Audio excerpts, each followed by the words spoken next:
Once upon a time in a faraway land lived a poor woodcutter and his 2 children, Hansel and Gretel. Now, today we all know the story of these siblings who stumbled upon a witch, who lured them to her candy house and baked them into her oven. But if you think that tale is messed up, just wait until you hear the true nightmarish origins of Hansel and Gretel. Because, believe it or not, it gets way worse. In today's modern version, it's a story about 2 clever kids outsmarting a witch and getting away with lots of candy. In the earliest versions of the tale, the stepmother tells the woodcutter husband to throw the kids into the river and just let them float down the stream.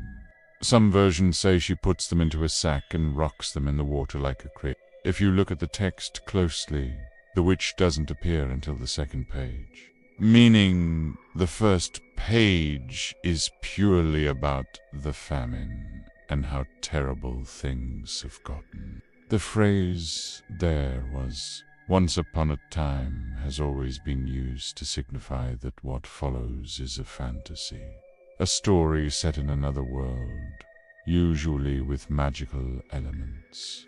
The grim reality is that before the witch appears, the entire tale is grounded in reality. But either way, it meant only one thing for those children: death. We see the protagonist make a plan to sneak into town and steal some bread. As soon as Hansel steps foot inside, he's surrounded by delicious treats and immediately eats them all.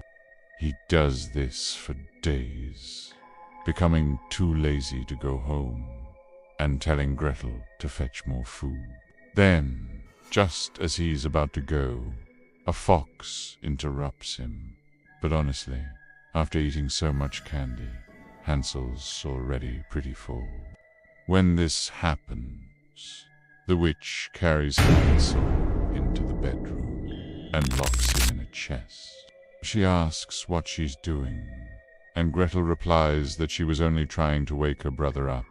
Then the witch goes into the bedroom and opens the chest to check on Hansel. She does this to get even with the witch for threatening to kill her brother.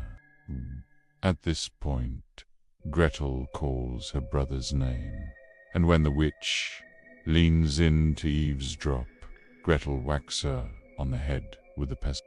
The witch falls to the ground instantly, knocking herself out.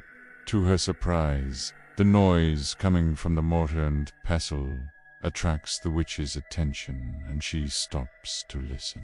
She does this to fatten him up and prepare him for the oven. The evil witch may offer food or candy, but it's only an illusion. In this case, Hansel and Gretel both work together to destroy the witch.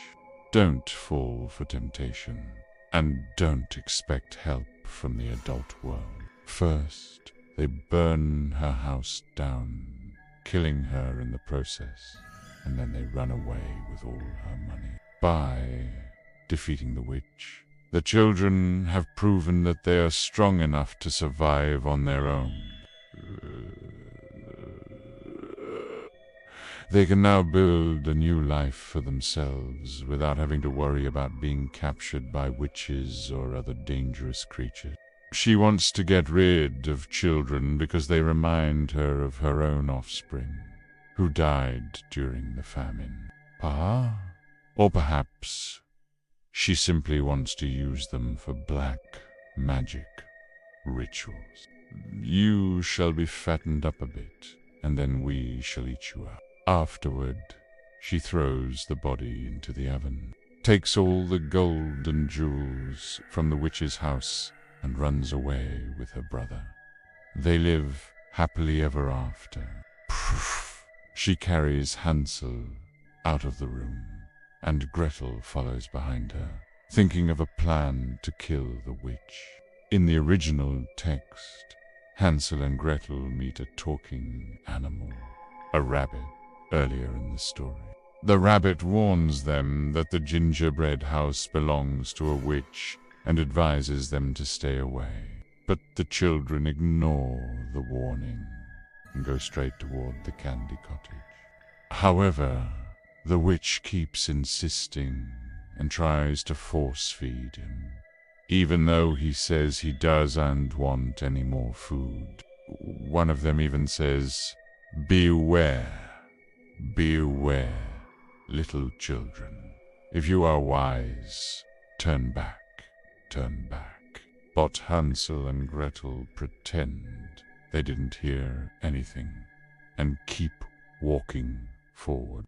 Animals talking to humans and warning them of danger is a common motif in folklore around the world. Right.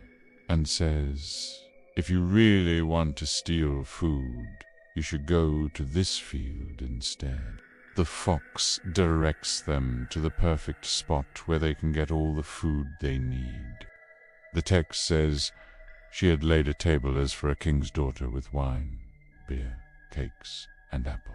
After she eats, she goes into the bedroom to check on Hansel, who is still asleep. Then she starts playing with his bones, singing, "Lick, lick, little bones. Clean, clean, little bones. How good it tastes. How good it tastes. My little brother." Gretel, being only 6 years old, couldn't reach the table without a chair. And when she looked around for one, she noticed a spinning wheel covered in snow. But originally, this brother's grim fairy tale was born from a time of mass starvation, child abandonment, and even cannibalism. Once again, the siblings are forced to flee.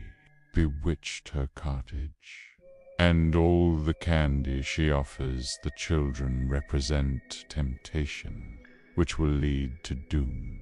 In most cases, it's a symbol of temptation. For example, in Snow White, the house is owned by a wicked queen who lures Snow White in with the poisoned apple. Similarly, in Hansel and Gretel, the candy house attracts the children when they are weak and hungry. But it's only an illusion of sweetness. It's safe to assume that the witch is not a witch at all, but rather a metaphorical cannibals.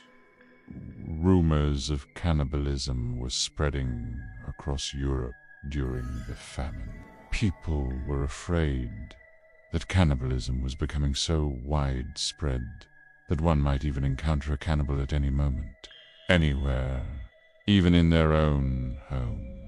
And just when it seems like everything is hopeless, they stumble across a clearing where they find a gingerbread house surrounded by cakes, whipped cream, sugar, and apples. The first one lasted from 1315 to 1317. And was caused by bad weather and a series of poor harvests. After 3 years of insufficient food, people started starving all over the continent. The second disaster was an outbreak of bubonic plague, otherwise known as the Black Death. It killed around half of Europe's population, and it would make you abandon hope itself. What would you do? Well, when the going got tough, these parents did get going and took their offspring to the woods and left them there to fend for themselves. Yeah, they literally pushed them to their deaths and walked away. Proof. In the 14th century, Europe experienced 2 separate disasters. The Great Famine and the Black Death, which also happened in Asia and Northern Africa. So, imagine if someone told you your family might starve to death, or you could leave your kids in the forest and let nature take its course. The thing is, back then, this wasn't just a fairy tale. It was reality. Pash. And while it's certainly morbid, it's also believable that during such desperate times, people would do something so unthinkable. In fact, historians have found records of parents sacrificing their youngest and weakest kids so the rest of the family could survive. So, in that aspect, the original Hansel and Gretel was actually a very accurate portrayal of life at the time. There's more to the story.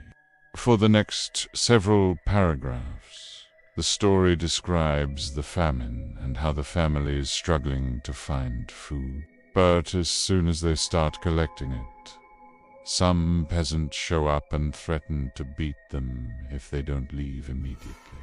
Now, many people have pointed out the symbolism in this scene. The gingerbread house is a common trope in fairy tales, appearing in stories like Hansel and Gretel, Snow White and Rose Red, and the Frog Prince. The tale goes on to describe how Hansel sneaks inside the candy house while Gretel stays outside. Then, after 5 days of eating nothing but sweets, the witch shows up and invites Hansel to eat some more treats. In most versions of the story, Hansel refuses and fights back against the witch. But in the original text, he simply goes unconscious from being stuffed with food. Afterward, the witch leaves for the market, leaving Gretel alone in the house. Since she didn't have a chair, Gretel uses the spinning wheel as a stool to reach the food.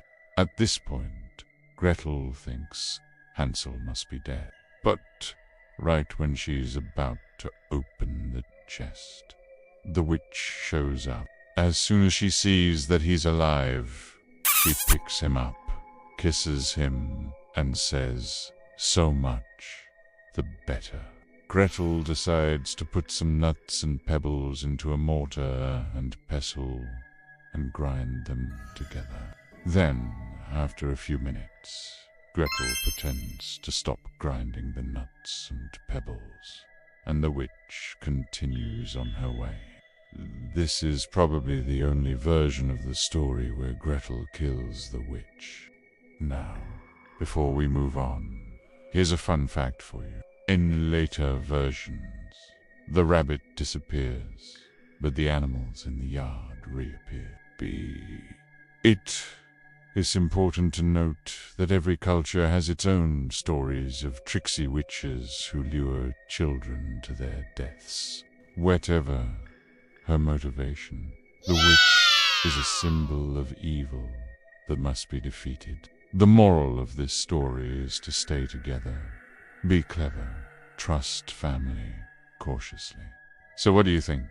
How dark was this fairy tale? Let us know in the comments below. Subscribe if you haven't already, and we'll see you in the next one.